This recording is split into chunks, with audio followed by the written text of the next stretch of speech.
Love is a place that you cannot find if you're not looking. Love is a space beyond what you feel inside, more than the real thing. Love is a world existing outside your mind, only your heart knows. Love is a rose blooming in winter time, whenever season it grows. Love is amazing. Love is awesome. Love is amazing. Love is awesome. Love is amazing. Love is awesome. Love is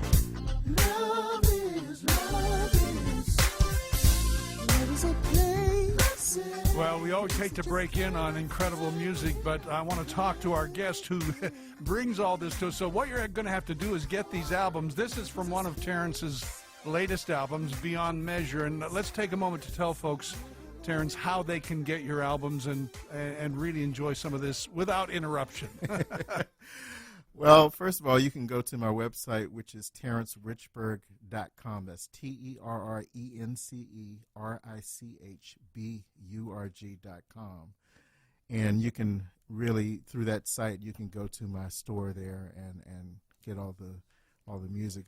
Also, it's available on Amazon. It's available on iTunes if you want to do some downloads, as well as CD Baby. Now, through the years, you have had the chance to work with some of the great artists in both the sacred and secular world, if you will. In fact, I saw where you're called the Quincy Jones of gospel, among other things, but you've worked with some amazing artists, well-known, that some of them are, as I say, nationally known, some of them certainly area-wide. Who are some of the biggest influences in your own musical experience?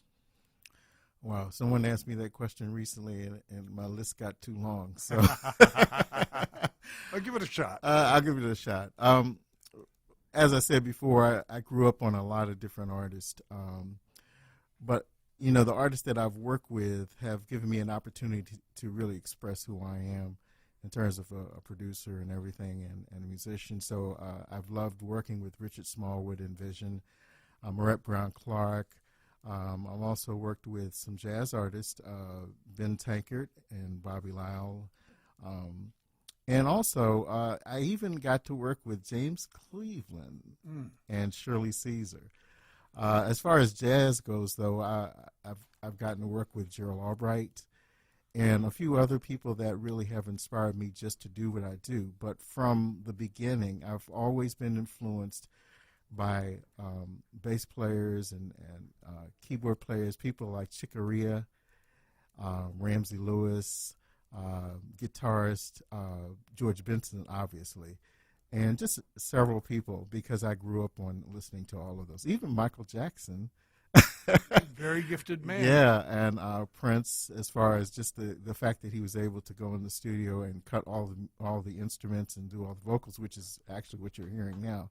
I did all the instrumentation and the vocals. That's amazing. Yeah. Well, where does the inspiration? Now we know ultimately all good inspiration comes from the Lord Himself, but do you get a muse? Do you get an inspiration of the moment? Do you wake up in the middle of the night? Do you get it riding through DC traffic, or all of the above? All of the above. I've been awakened with songs. I've gotten inspiration just by hearing others.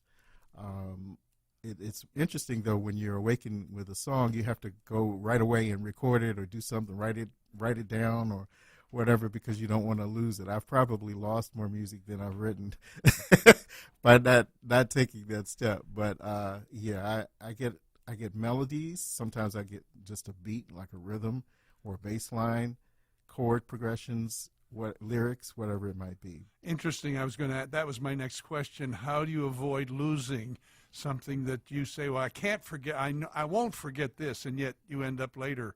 I remember, I don't know who it was I interviewed years ago in a similar situation as this, who said what he did was picked up his phone and called himself on his answering machine and sang it back into his answering machine. I used to do that years ago. Now with the phones that we have now, I can just record it onto my phone. But yeah, I used to do a lot of interesting things like that. There is that time factor that's involved. I suspect sometimes the whole song may come to you at once. Other times it's a gestation period, maybe over months or even years. True. In fact, with the album, one of the albums that I released recently, there were songs that I had written several years ago, maybe 10, 20 years ago. And I finally got to the point where I was able to finish everything because it was the right time, and I was able to pull it to the point where I really wanted to release it. Other songs come instantaneously. I'll have the whole thing in my mind as far as the orchestration and everything. And then other things to start with, like maybe a hook or something, and God will add to it as the days go by. Now, as I alluded briefly in the introduction, you play almost every instrument, it seems to me, that's available to you. Has that always been the case, and did you start with the keyboards? How did it start, and then how did it progress into all these other areas of instruments? Well, it really started with piano. Yeah. My parents started me off learning how to play piano at an early age. And then, of course, because they played and sang, I also learned to sing at an early age. But then I moved to guitar, moved to bass from there because my brother and I both played guitar. And so when he started playing the chords, then I started playing the bass notes along with him. So we had like a little group going on. And so from there, I moved on to bass, then the drums.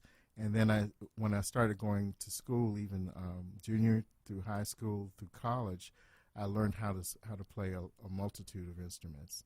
So it really just kind of progressed from that. Now, we have, I'm sure, families and parents and individuals listening.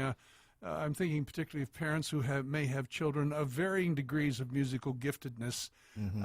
I suspect two mistakes could be made: pushing the one who doesn't have any talents, and on the other hand, maybe not pushing the one who does. Yes.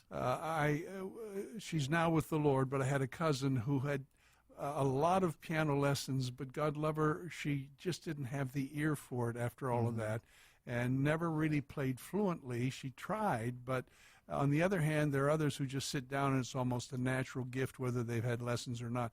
What do you recommend to people in both cases? Well, I think probably exposing your children to music is the best thing that you can do. So that means taking them to concerts, services where music is being played or performed or ministered. Most kids will take a liking to something.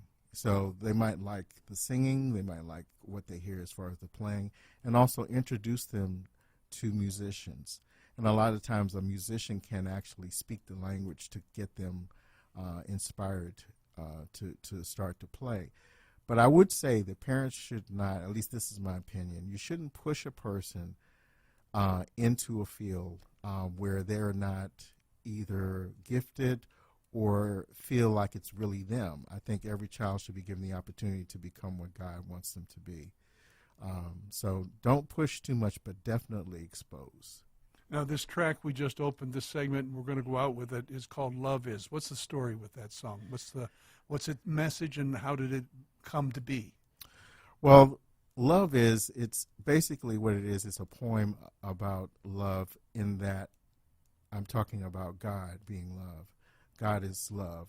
So I wanted to portray it in a way where you talked about all the different aspects of how he interacts with us. So God is a rose that never wilters in any season. He's always there. He's always fresh. He's always love. Stay with us. We have more with Terrence Richburg. We'll give you his websites and his Facebook address and all of that coming up. Stay with us.